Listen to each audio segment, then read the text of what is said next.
Human beings were never meant to live solely by instinct or logic. Beyond the mechanics of survival lies an ancient truth. Thought is not just a function of the brain, it is a vibration, a current, a force that shapes what you call reality. What if your thoughts were more than private, silent companions? What if they were living signals sent out to mold the world around you? The time has come to remember what was once known to sages and mystics, that you are more than flesh and memory. You are a wielder of subtle energy, capable of developing powers that seem otherworldly, but are entirely natural. Once the quiet realization settles in, that thought is not confined to your skull, but moves through space like electricity through a wire, everything begins to shift. This is the first pulse, not loud, not dramatic, but undeniable. It is the moment you stop treating your thoughts as private monologues and start recognizing them as energy fields radiating from your very being. Like invisible threads, they stretch outward, intertwining with circumstances, drawing in people, events and opportunities that echo the tone of your inner world. You do not attract what you want. You attract what you are, what you think repeatedly, consistently, and with emotional charge. You've already experienced this, the day you woke up with dread and the whole world seemed to mirror your anxiety, or the time you carried excitement in your chest and everything unfolded with effortless ease. These weren't coincidences, they were manifestations of vibratory alignment. Thought is not passive, it is a formative agent, sculpting the unseen clay of potential into tangible experience. Your moods, beliefs, mental images, they all emit a frequency. And just as a tuning fork makes another vibrate in harmony, your thoughts call forth matching vibrations from the universe around you. To awaken this current is to become deliberate. You no longer allow random fears, idle complaints, or unguarded suggestions from others to shape your reality. Most people are not consciously thinking, they are being thought by the world. But you are here because something in you is ready to reverse that flow. You are ready to take the reins and become a mind builder. This means tuning your inner state not by accident, but by design. You begin to feed your mind only what aligns with the reality you want to live in. The scattered becomes focused. The passive becomes active. What once drifted unconsciously now begins to form deliberately. Visualize the I within you as a silent sovereign, surrounded by a council of thoughts. For too long, the throne has been empty and the lower voices, fear, doubt, desire, have ruled unchecked. But once you declare, I am, with conscious awareness, you reclaim your seat. The mind is not your master, it is your servant, and your will, the true instrument of the I, is the hand that directs its power. When thought is consciously directed, a new current begins to flow through your being. Old pathways wither from disuse, and new ones surge with clarity, vitality, and creative fire. This is not about momentary inspiration, it is about persistent transformation. You're not merely trying to think positively for a day or two. You're rewiring your consciousness to emit the frequency of what you seek. The first pulse is just that, the start of a rhythm. With each repetition of focused thought, with each inner command issued by the sovereign self, you are amplifying your magnetic field, not by chance, but by law. And this law, steady, silent, absolute, has always been listening. The moment you awaken to it, it begins to respond in kind. From the moment you realize thought has weight and frequency, the next natural step is to ask, who is doing the thinking? Beneath every mental impulse, every emotional sway, there exists a deeper center, a fixed point, untouched by circumstance. That center is what ancient mystics, philosophers, and mental scientists have called the I, not the ego, not the personality built from memory and emotion, but the observing, commanding force behind it all. When you begin to say I am, with authority, rather than resignation, you take your seat upon the throne of your own mind. This throne has long stood unattended. In its absence, Lower forces have crept in: habits, moods, cravings, and borrowed beliefs.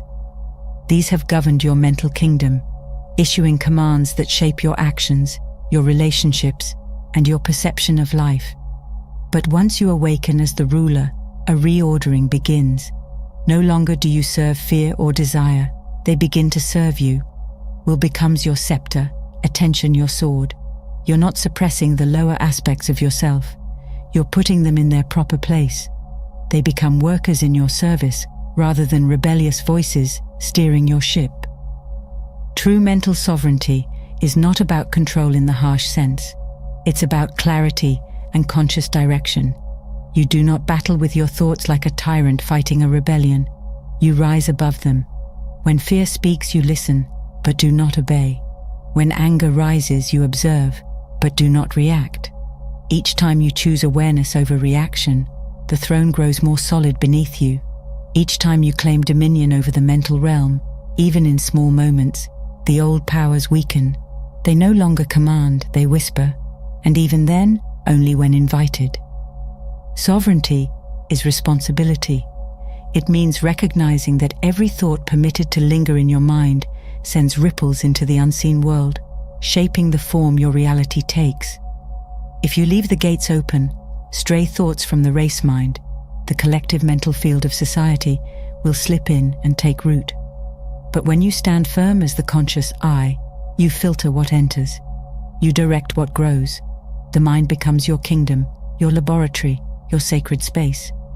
And in this space, the power to shape conditions, bend probabilities, and align with universal intelligence becomes not mystical, but natural. Once the I is established as sovereign, the next great task begins: learning to transmute the emotional forces that once ruled unchecked.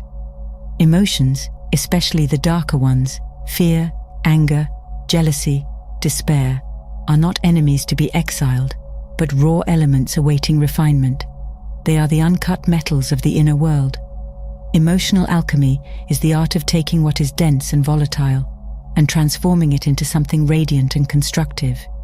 Just as ancient alchemists sought to change base metals into gold, you learn here to elevate your inner atmosphere, turning reaction into revelation and pain into power. The key lies in recognition without identification. To feel fear rise is not failure. It is the signal that a new layer of self is coming to light. But if you say, "I am afraid," you've already handed over your scepter. Instead say, "I observe fear," and the distance you create becomes the crucible. In that space between awareness and impulse, transmutation begins. The energy of fear, when redirected, becomes heightened perception and preparation. Anger, when purified, becomes passion guided by justice. Jealousy, stripped of its illusion, reveals a forgotten desire for your own growth. Every emotional current carries a seed of transformation, if you hold it long enough to see it through. Repetition forms the groove, and emotions deepen with use. When you give in to a negative feeling repeatedly, the brain rewires, the chemistry hardens, and soon you live in the pattern. But no emotion is permanent, not if you refuse to feed it. The moment you choose to act against the pull of a lower current, you forge a new circuit. Smile in sorrow, breathe through irritation, speak love when it's hardest to do so. These are not acts of denial, they are declarations of dominion. Each time you redirect energy, you weaken the old pattern and build strength in a higher one. Your nervous system becomes your ally in transformation.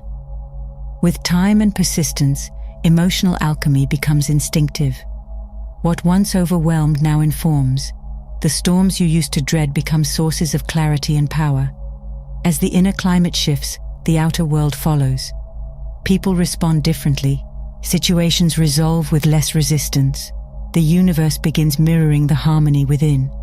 And you realize that transmutation is not just possible, it's inevitable when the alchemist within is awake. Having transmuted emotional chaos into clarity, you now stand ready to wield the instrument that shapes all inner force into directed creation, concentration. Without it, power diffuses, like sunlight through fog. With it, even the faintest ember of thought becomes a flame that cuts through resistance. Concentration is the blade of the mind, the sharp edge that turns mental energy from wandering impulse into purposeful command. In the development of occult and psychic faculties, this faculty cannot be overstated. Every higher function of the mind, intuition, visualization, telepathic sensitivity, relies on the precision and strength of this mental blade. To cultivate concentration is to reclaim the right to choose your focus. The average mind is reactive, not sovereign. It flits from sensation to distraction, pulled by sound, light, memory, or fear. But a concentrated mind obeys only one voice, your chosen will. Begin where you are, sit quietly, and direct your entire attention to a single object, word or image. It is harder than it sounds, because you are untraining years of habitual scattering. Yet every moment you pull the mind back to its mark, you sharpen the blade. Every second of deliberate attention strengthens the nervous system's ability to hold one vibration. Over time, this becomes effortless, then natural, then magnetic. The most remarkable thing about a concentrated mind is its silent force. You need not shout into the universe when you are aligned with your purpose. The focused mind sends signals like lightning, precise, swift, and undeniable. Psychic impressions begin to form more clearly because your mental field is no longer noisy. You become a clear receiver. Likewise, your visualizations grow vivid, almost alive, because the power behind them is concentrated. Thoughts held in sustained attention start to shape reality, not because of magic, but because reality reflects the form and intensity of your internal images. Discipline is essential, but this is not the discipline of tension. It is the discipline of devotion. Concentration is not forcing the mind into a rigid mold. It is inviting the mind to rest fully in one place. Just as a river cuts stone by flowing in a single direction, your thoughts carve out new realities when guided with consistency. If your goal is to develop higher faculties, clairvoyance, telepathy, insight, you must first master this art. Without it, the psychic world remains fuzzy, fragmented, and filled with delusions. But with it, the unseen becomes clear, the formless becomes formed, and the deeper layers of consciousness begin to open. Through concentration, you gather your scattered energies and harness them. The mind, once a flickering lantern, becomes a laser beam. The world does not change, but your perception sharpens, and so your relationship with the world changes. No longer blown about by every passing mood or external noise, you become centered, precise, and sovereign. From this center, the true work begins. To direct thought as a sculptor shapes clay, to send vibration as a singer strikes tone, and to wield awareness as a blade that cuts through illusion. Concentration is your tool, your weapon, and your key. Learn to use it, and no inner door will remain locked for long. Desire is not a fleeting wish, nor is it idle yearning. At its root, it is the electric pulse that animates creation, the magnetic thread that draws the unseen into the seen. Within the framework of thought vibration, desire is more than emotion. It is the very frequency that shapes outcomes. When understood and directed, it becomes a force of attraction so potent that circumstances bend to meet it. Without desire, thought has no propulsion. It may exist as a faint spark, but it cannot leap into manifestation. With true desire, however, the mental engine roars to life. Many misunderstand desire as mere craving, confusing it with desperation or grasping. But authentic desire is not born from lack. It is born from the soul's knowing of what it is ready to receive. When a person desires rightly, they are not begging the universe. They are claiming their inheritance. Desire of this nature becomes a tuning fork for reality. It hums with conviction and subtly calls into form the people, opportunities, and conditions that correspond to its pitch. Not all desires qualify. Only those infused with clarity, persistence, and focused attention carry the voltage required to magnetize results. Every great accomplishment in history began with a desire that refused to die. When desire is weak or scattered, it leaks energy, and the world remains unchanged. But when the heart and will unite behind a single pulse of wanting, life cannot help but respond.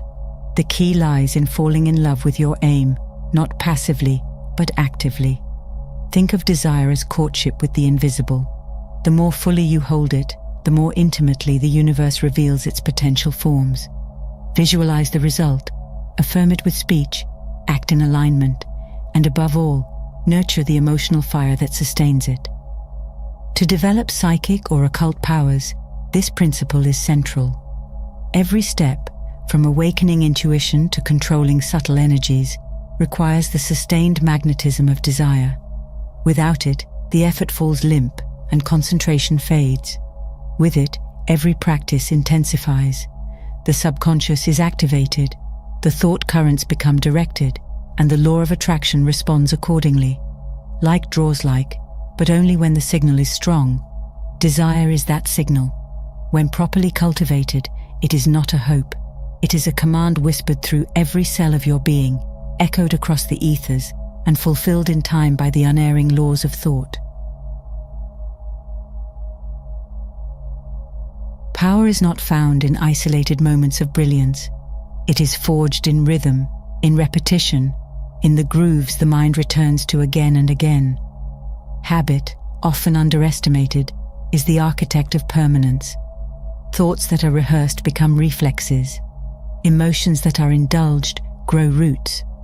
When mental habits are left to chance, they tend to slide toward the negative: worry, fear, envy, self-doubt. But when guided consciously, they become the scaffolding for psychic development, inner stability, and lasting control. Every mental pattern you repeat is a signal sent to the subconscious, a mold into which life quietly begins to pour. Professor William James wrote that the secret of education is turning the nervous system into an ally. The same applies here. When you impress the right thought repeatedly into the deeper layers of mind, it eventually becomes second nature. The brain, like a sheet of paper, creases most easily along familiar folds. Each time a thought is practiced, whether it be confidence, strength, or calm, it becomes easier to think it the next time. This is the groundwork for real psychic strength. Before one can wield extraordinary forces, one must demonstrate mastery over the ordinary fluctuations of thought and feeling. Habit is where the unseen work of power begins. To cultivate this groove, one must start small, but persistently. Choose a trait, self-trust, clarity, or fearlessness, and impress it into the mind with repetition and action. Speak it, think it, act it out.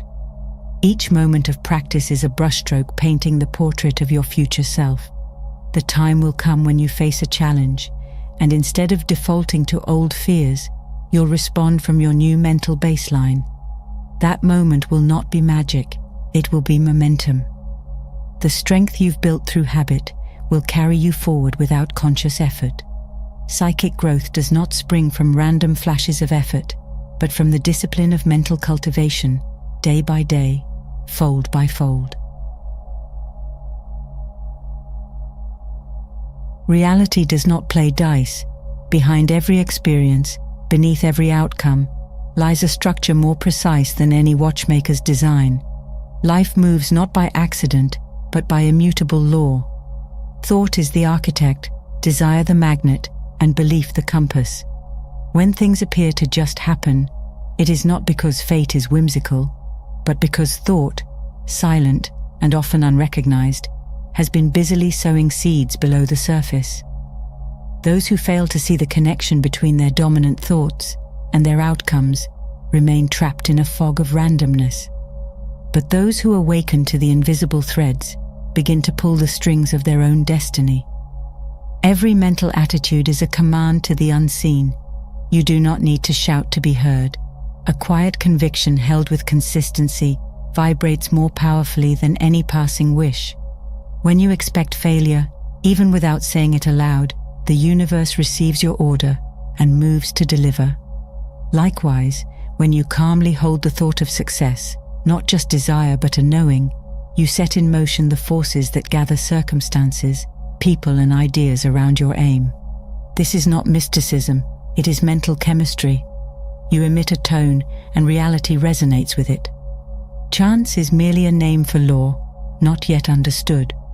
What some call luck, others call alignment. The successful are often not the most talented, nor the most favored by birth. They are simply those who hold themselves in harmony with the higher frequencies of confidence, effort and expectancy. Their energy is congruent with success, and so success finds its way to them. On the other hand, the one who walks through life bracing for disaster unconsciously invites it. This law is impartial. It favors no one and punishes no one. It simply responds. As gravity pulls all objects to the ground, so the law of attraction organizes life around thought. To align with the law is to live with clarity and calm. No longer tossed by circumstances, you become the center from which conditions orbit. You recognize that the universe is not against you, it is a mirror. If what you see displeases you, you do not smash the glass. You refine the image within. When you grasp this, when you deeply understand that you are never the victim of chance, but the conductor of cause, you unlock the final key in the development of psychic and occult power, the realization that you were never powerless to begin with. You simply hadn't claimed the levers of law already placed in your hands. In conclusion, you were never meant to crawl through life hoping for light. You are the light, and thought is your torch. With it, you awaken the forces that shape galaxies, yet reside within your own mind. This is the occult secret hidden in plain sight. Thought creates, thought commands, thought becomes. So now the question remains, will you dare to think with intention? Will you claim the throne, wield the blade, light the fire? The power is already yours. You need only rise to meet it.